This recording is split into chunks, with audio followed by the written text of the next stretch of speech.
Alright, welcome back to another episode of Guitar Fundamentals on StichMethod. Make sure you hit that subscribe button and bell notification so you can get further video announcements. With that being said, let's get down to it. The Bermuda Triangle of guitar is right about here, between the 0 and about 4th fret area. Well, what do I mean by this? Well, when we learn guitar, we learn pentatonic boxes, we learn diatonic scales, we learn chords, we learn linear stuff. But when you go to find your scale in open position, everything kind of breaks down and our knowledge is just completely lost. I have plenty of students who said, hey, how do I play an E major scale here or an A major scale? And so, excuse me, I have another rogue mustache here. I'm going to show you how you can find all the knowledge you need and lock it down, secure it with a little bit of studying and some practice. And so what we're going to do today is study how to see your open position scales and why they're different. So let's actually talk about why they're a different shape. It's because of this right here, the nut of the guitar. This is where the sidewalk ends on the guitar, right there, all right? And so scale shapes that usually have a very movable pattern break down right here because we don't have any other notes on the other side of this. So if I had a pattern that all of a sudden needed a note on the other side here, and I'll show you in a second, we don't have it. So what do I mean? Well, let's take an E major scale shape right here in the 12th fret. Now the 12th fret is exactly an octave higher than your open nut here. And so look at the frets here, 12, 14, 11, 12, 14, 11, 13, 14. Well, these 11s don't exist, all right? These 12s are your open strings. And so if I were to play it like this, down here, it's like, uh-oh, I don't have it. So we have to kind of adjust for all these notes that should be behind it and bring them back into the fretboard. Think of it like you're shooting a giant jet of water onto a wall and we get this spray back. The notes that we need to find are the ones that kind of bounce back onto the fretboard. So if you look here, I can replay the scale so none of the notes go behind that 12th fret. So it's 12, 14, 16, 12, 14, 16, 13, 14. And so we got to find like that type of positioning down here. So let's take a look. And we're going to start here. I'm going to show you how to learn this stuff, show you how to practice it, all the stuff.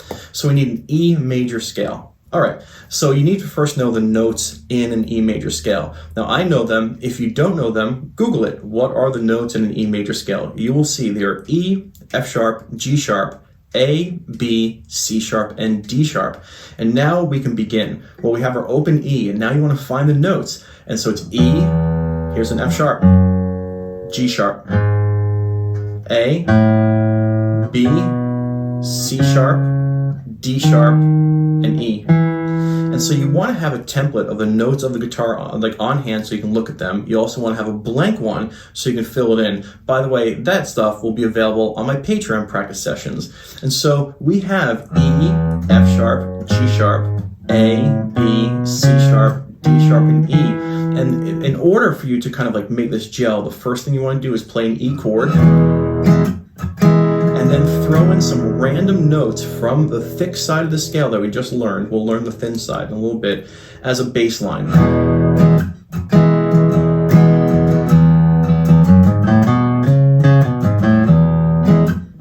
And keep on playing through.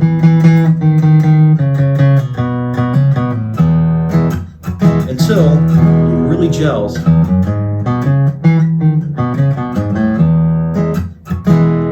Once you feel like you've played an E chord and you've played random bass lines where you can see that shape, then you want to move towards the thin shape. The thin shape takes place off the root note we ended with. So we want to start on that second root note, which is right here. And we want to look at our map of the guitar neck, know our notes, and we want to find them. So let's find them. We have the E, F sharp. Now we need a G sharp. Okay, let's see, A. Now the B is tricky. Anytime you have a B note in open position, you have the option of playing the 4th fret of the G string or the open B. This is your choice, all right? Or, all right, B, C sharp, D sharp, and either E or E.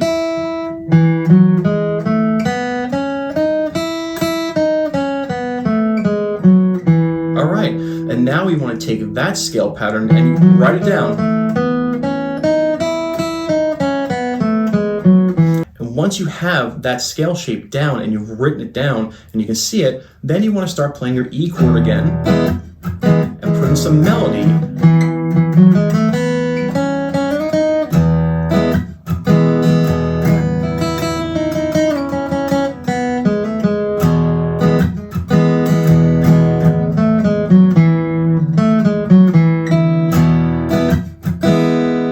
And so you want to sit, and this is how you practice. I got to say this, you don't want to do this for your first time on stage or jamming with someone. You want to learn how to learn these scale positions.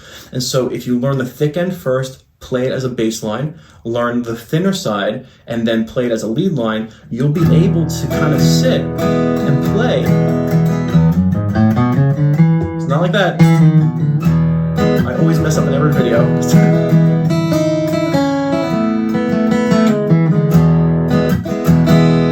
You'll start to hear some familiar sounds and say, okay, cool. And then you'll have your whole entire open scale shape. E, F sharp, G sharp, A, B, C sharp, D sharp, E, F sharp, G sharp, A, B, C sharp, D sharp, E. And you'll start to realize that you can sit.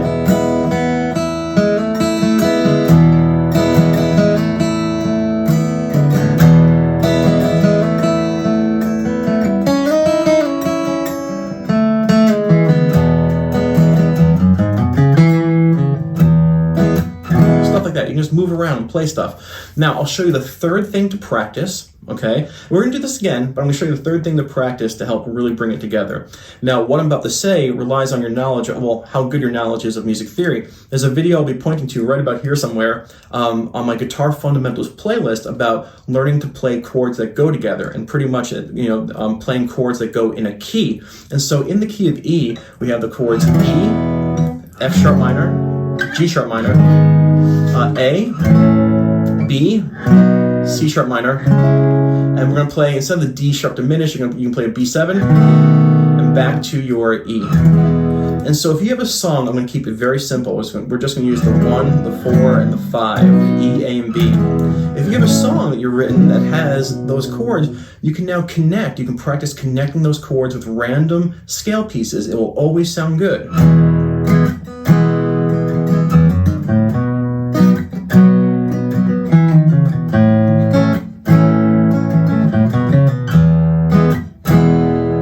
Like that.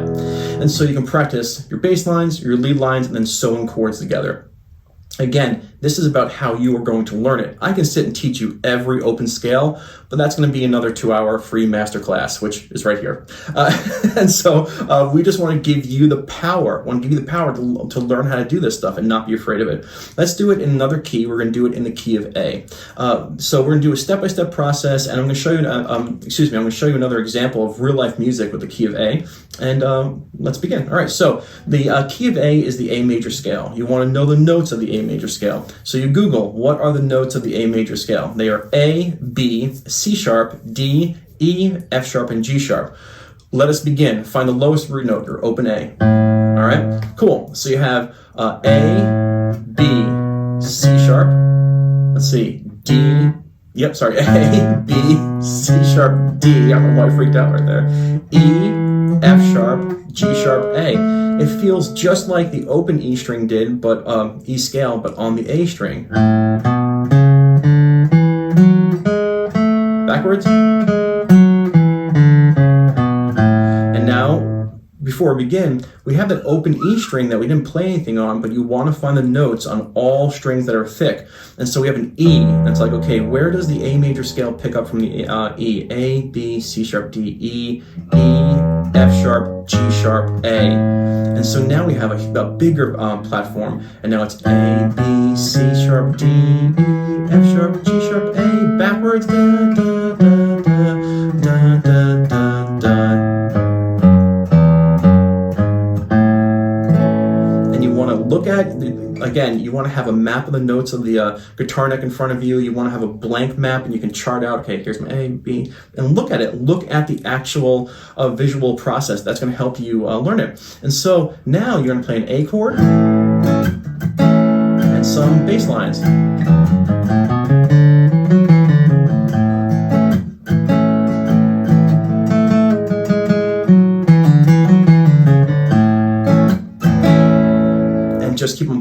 playing bass lines until that scale shape really starts to appear. And now you're going to learn the thin side, okay? So we have our A here. This was our thinner root note. Now, you start on the A, next note is B. You can come up to the B here, or you can play the open B. It's whatever you like.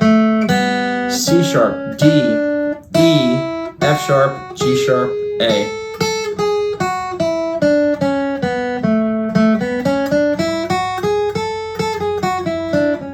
Okay, once you kind of get that underneath your fingertips or you have it mapped out in front of you and you drew it out, play your A chord and some melody.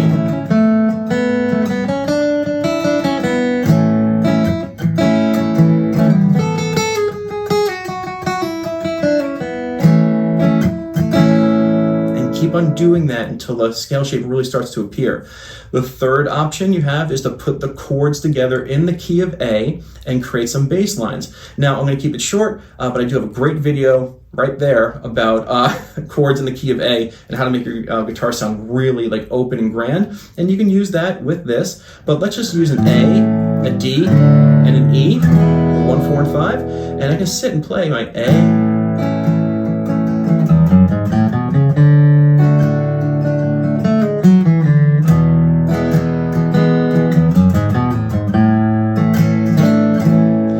sew together your your chords with your bass lines. Before I move on, I'm going to show you a real life example from one of my favorite albums, which is Melancholy and the Infinite Sadness, and it's by the Smashing Pumpkins. And the name of the song is Here Is No Why. On the album, it's a half step down, but the footprint that we're going to use is the same. Everything's in the key of A, and it's going to be an A major 7, which is this chord here. Here's your A. You can play as an A if you want to right now. A major 7, D, and E. I'm going to play a slowed down version of it so you can see it, but it's the 1, 4, and 5 of the key of A, and it uses the open position A major scale, and it goes like this.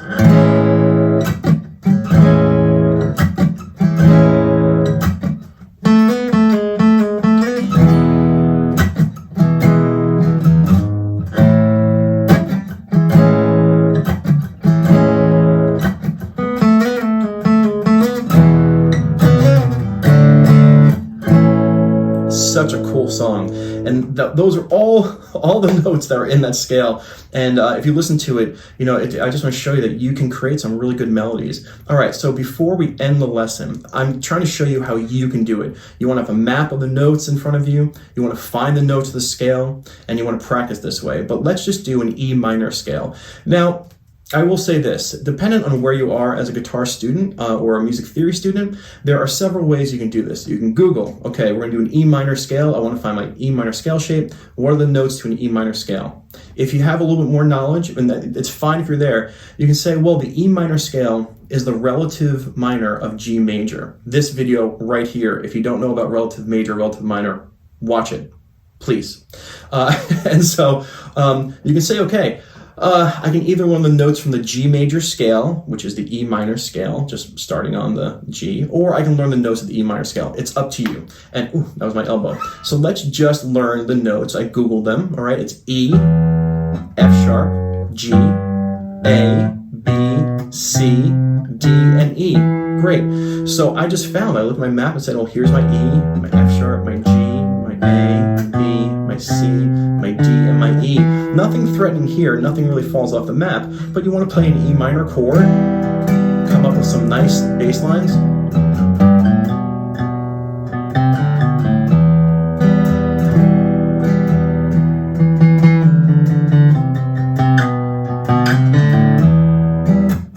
And so on and so on. Once you get comfortable with that, go to the thin side. Here's my root note that I left off on. There's my E. All right, so we got to find the E. Now we need an F sharp. Okay, well, it's an F sharp here. You know, we can't go back. So E, F sharp, G, A, B, C, D, and E. Great. Really?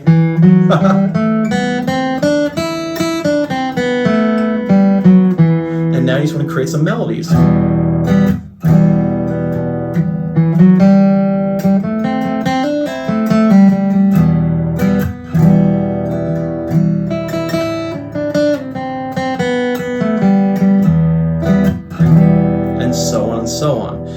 have a chord progression that starts that is in E minor. You can throw the chords in there and create bass lines.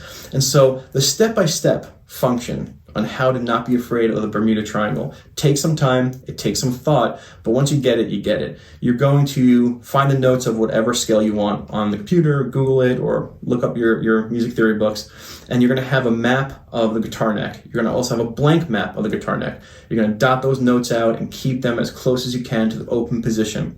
And then you're going to learn the thick side, you're going to play the chord, learn the bass line, then you're going to play the chord again, do the thin side with the melody.